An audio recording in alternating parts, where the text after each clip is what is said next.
Number 1. This story happened about 5 years ago. I went to the movies with my friend Michael to see The Avengers: Age of Ultron. We saw a late screening of the movie, so when we went into the auditorium, we were the only ones there. Anyway, we sat down, and as the movie began, I saw another person enter the auditorium in my peripheral. I didn't really pay attention to him at first since the movie was starting, but I did see that he sat down in the same row as us, a few seats to our right. About halfway into the movie, around the time when Vision was born, I started hearing some weird tapping noises coming from my right. I tried to ignore them at first, but I couldn't focus on the movie. I looked to my right and saw the guy staring me down with a malicious grin on his face. He was drumming his fingers on his armrest. For the record, I'm a guy, so this was incredibly disturbing. I ignored him, and about 10 minutes later, he left the auditorium. I breathed a sigh of relief, knowing that I can watch the rest of the movie in peace. When the movie was over, we left the theater and started driving back to my place.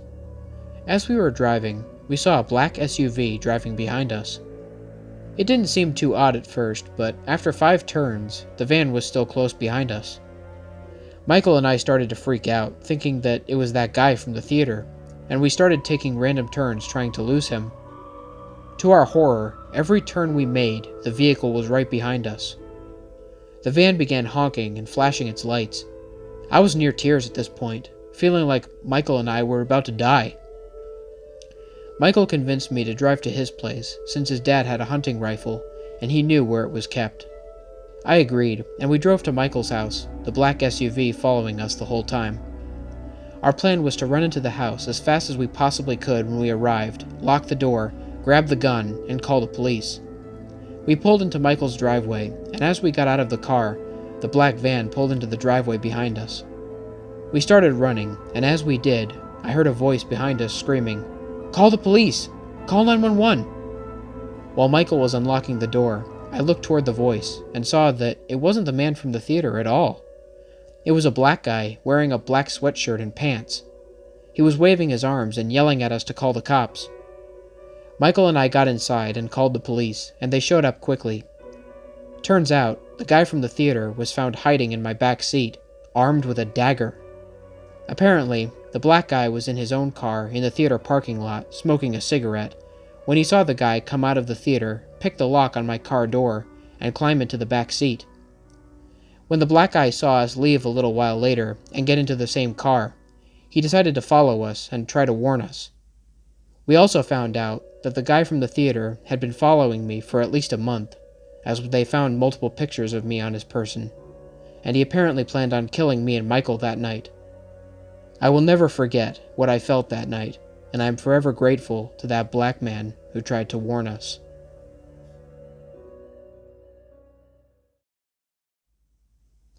Number 2. I've worked in a movie theater for about 3 years now, and this story happened about a year ago. I worked behind the snack bar at that time, and my usual shift was from noon to 6 p.m. One day, my boss told me that one of the night shift guys had called in sick, and asked if I wanted to cover his shift. I agreed, since it meant a little extra on my paycheck. So I arrived at about 8 p.m. and took my regular position at the snack bar. Not that many people showed up to the late movie screening, so there was a lot of time gaps where it was just me in the lobby, aside from the Ticketmaster, of course. Anyway, around 9 in the evening, I was talking to the Ticketmaster during a slow part of the shift, when we heard something coming from the other side of the lobby. It sounded like one of the arcade games turning on. The Ticketmaster, who I'll call Tommy, and I went over to check it out. One of the pinball machines was on, and it was making noise and flashing its lights. Tommy unplugged the machine, and it shut off. We just assumed it to be a glitch, and walked back to our posts. About 15 minutes later, we heard footsteps coming from one of the halls. Tommy looked down the hall, and shouted to me that he couldn't see anyone. We just figured that it was our minds playing tricks on us, but I personally felt like I was being watched. Suddenly, we heard a loud crash. We looked and saw one of the tables in the small dining area had been knocked over, taking some of the chairs with it. Tommy and I were of course unnerved at this point. We walked over to the fallen table and picked it up, along with the chairs. I was picking up the last chair when Tommy screamed. I jumped and asked Tommy if he had lost his mind. He pointed a shaking hand toward the middle of the lobby. There was a black figure standing in the middle of the lobby. There were no facial features to be seen, but we knew it was staring at us. Tommy and I bolted through the doors and ran to our cars.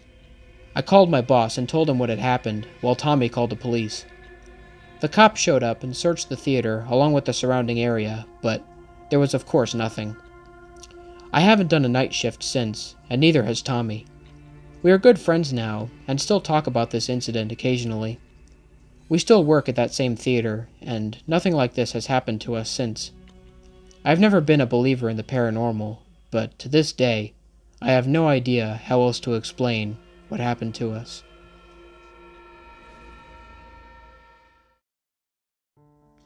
What's up, everybody? This is the Lone Wolf here. Thank you so much for listening. I hope you guys enjoyed these two stories. First things first, I wanted to apologize for my absence. Finals week was last week, and I wanted to spend as much time as I could focusing on my exams, so that's why I haven't posted anything these past couple weekends. Now that my exams are done, I have 5 weeks completely to myself, so I'll probably be making twice as many videos each week. I'll probably make a video in the middle of each week, like every Tuesday or Wednesday, and then a video during the weekend, simply because of all the free time that I have. And then when school starts up again next semester, I'll go back to one video each weekend, so I just wanted to let you guys know of that change. As always, if you guys like the video, be sure to like, share, and subscribe, and hit the bell for notifications, and join the Lone Wolf Pack. If you guys want to send me a message, there will be a link in the description for my Gmail, so if you have any personal scary stories or creepypastas that you want me to read, leave me a recommendation, and I'll use it in a future video. If you're interested in the music, I will also leave links in the description for the artists that I use, as well as the specific tracks, in case you want to listen to them for yourself. And of course, if you guys have any constructive criticism, feel free to leave me a comment. I'm always looking for new ways to make this channel better, and I welcome all ideas. Until next time, you guys, stay spooky. And remember, the hunt begins when the moon is full. See you soon.